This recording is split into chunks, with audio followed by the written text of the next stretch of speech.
Author is funded by the Pacific Northwest Writers Association, supporting writers from pen to publication since 1955. To learn more about the PNWA and their yearly conference, please go to pnwa.org.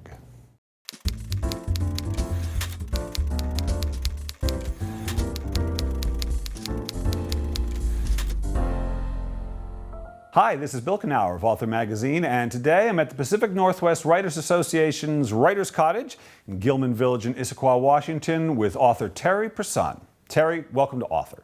Thank you. I'm glad to be here. So Terry, I've known you a long time now, probably as long as anyone in the Pacific Northwest Writers Association, but I don't think I know how this writing journey of yours began. Were you one of those who knew at age 9, which is sort of the average age, that this is what I want to do, or did it come later? Yeah, absolutely. Absolutely. It was probably about that 4th grade, 5th grade. That's when it happens. Yep. We were they wanted to do like a contest for a short story. Yeah. And I wrote the first short story and what was that stopped. like? Why was it interesting to you? Can you remember? Yeah, I think for me, I liked reading. So I think a lot of writers are readers. I loved reading. I liked the way books went. I liked story, all those kind of things. So when I was writing that first short story, it dawned on me how much I didn't know. Oh, that's interesting. What didn't you know? You mean about the story you were writing, or just about stories in general? Just in general, and how to get the story from one end to the other end. When do you know it stopped? When do you know you're over? Interesting. And how many little events can you have in a story? And for me, I was always a big thinker anyway. Yeah. And so trying to figure out, when I did the first story, of course, it was just this one little event and it was ended. Right. And then I thought, that's not how books are when I read them. And I think that's what started me exploring it. So I wrote the next one and the next one. I started to talk. I have an older brother who's 5 years older than I am. And we'd talk about writing then. And, what did you read and how did that work out? And so it kind of got me into that whole interesting thing. Yeah. And did you do that through your childhood and through college? And were you always sort of steadily committed to it or interested? For a while when I was in grade school like that, and then I went to junior high and came to it and back and forth depending on how much my workload was. The same thing with high school. And then I got married real young. Once I got married, I joined the Air Force. There was a patch time in there where I was reading still, but I wasn't writing so much. So what brought you back to it? I missed it. You just missed it? Yeah, I just really missed it. When you think of missing it, what is it you miss? What is it you're missing? I meditate. So I've been meditating since I was in my teens. Wow. And so it's that creative space, maybe, that you get when you meditate. Mm-hmm. It's the same thing that happens when you write. Yeah. You kind of leave yourself and you are in this other world. And I think that there's that certain feeling that I like that feeling. Yeah. And I want to get that feeling back. There's a reason this is called Author Magazine, because I think that the challenge for most people who call themselves writers has less to do with writing and more to do with being an author. Right. That relationship between sharing the thing you wrote with other people, whether you publish it yourself or you go through a publisher or you do it online, whatever. Mm-hmm. Maybe can you talk about what those two roles mean to you and how you've dealt with them? Sure. I think going back again, it's like meditation to me. I am in a totally different space. I don't necessarily know the world is even around. I'm in this other world. And that other world's really important because just like my life is important, when I'm in the middle of that novel, that's the most important thing to me. That's right. So it has to be. It has to be. If you want to share it, it has to be. It has to be. And you have to be honest with that. Because if you get in there and you find that it isn't, or you're trying to push it, oh, I need more action here, you're thinking too much about it, you're not in that world anymore. Because that's not how we work with our personal world. So you have to get into that world totally.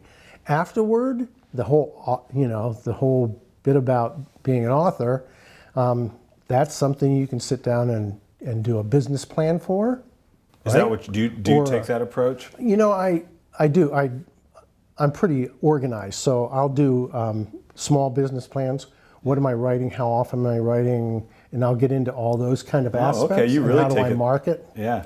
Yeah, Nicole and I, my daughter and I were talking earlier about how I'm working on one book. When I'm done with that, I know what I'm going to do next. I'm usually editing one and writing one at the same time.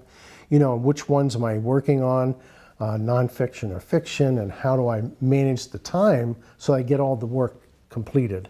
And that's different than the creative time that you're actually in the work. Yeah, you know what the interesting thing about the creative time is you actually leave time in a way. You do. Don't you? You do. You're in just the present moment. Yeah, absolutely. Yeah, there are times Or it ain't happening. when you look up and you don't realize how much time actually went by. Right. And then you know you've been where you need to be. Yes. That's the best.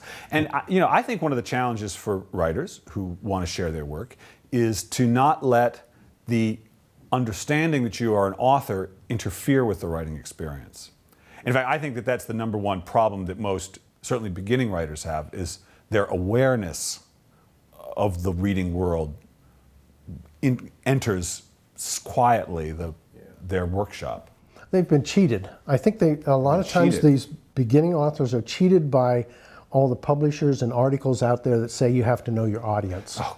Because when you say that, all of a sudden it's like thinking about whether my mom's going to like this or not. Yeah. If you are thinking outside of that world we were talking about you're in, then you're not in that world. You can't write that world if you're not totally in that world. And so anytime you're bringing an outside thought in, whether I'm trying to think of my audience or I'm worried about how my spouse or kids will feel when they read this, I'm in the wrong place. Now, speaking of worlds, you've got a new world. I do. You've got, well, it's not that new to you. No. But you're a man who dwelled in the world of small presses for years and years, published a lot of books with a variety of small presses, publishing a lot of books with Book Trope now. But now you've made a deal with the biggest of the big. With Amazon. With Amazon. Yeah. So talk to me about Doublesite, the world, and working with Amazon Worlds. Yeah, it's interesting because Doublesite, when I originally started it, I felt that it was... And it's a science fiction. It's a fantasy world. Fantasy. It's shapeshifters. Yeah, shapeshifters, right. And they can only shapeshift into their totem animal. Okay. And then there's the whole world idea around it. My original idea was that it was so fun to work in this, I wanted other authors to be able to work in it. And this was back years when ago, I wrote right? it. Yeah, which was 10 years ago or more when I wrote the first one. Yeah. And that's what I wanted to happen. From your initial conception, you imagined other people being involved in it. Yeah, because part of it was that it was kind of twofold. One, that they could play in the world and they could create their own clans, you know, and whatever else it is they wanted. But the other thing was that we could cross market. Goes back to my organization, right? Right. The author part said, well, then anybody who likes my book is going to be attracted to their book. That's right. And they would have their name on it. So everybody would market everyone else. They'd all be kind of fun to work in. It just sounded like a lot of fun. And this is still relatively new for you. Yeah. Maybe a few months, 6 months? How long? No, only it launched September 1st. Oh, so we're right here at the beginning. Yeah. So is it exciting? Are you enjoying it? It is fun. Yeah? What's really fun is hearing all the other authors who are enjoying it, because they're starting to get together, some of them, and they critique each other's work and they help each other get the editing done and all that kind of stuff, and they're pretty excited about it. There are several of the authors who are going to have second books already, and they're already in the middle of those. So it's really kind of fun to have that camaraderie, and it's like going to a conference. Yeah. You're with your tribe, right? Yeah. And so what's wrong with that?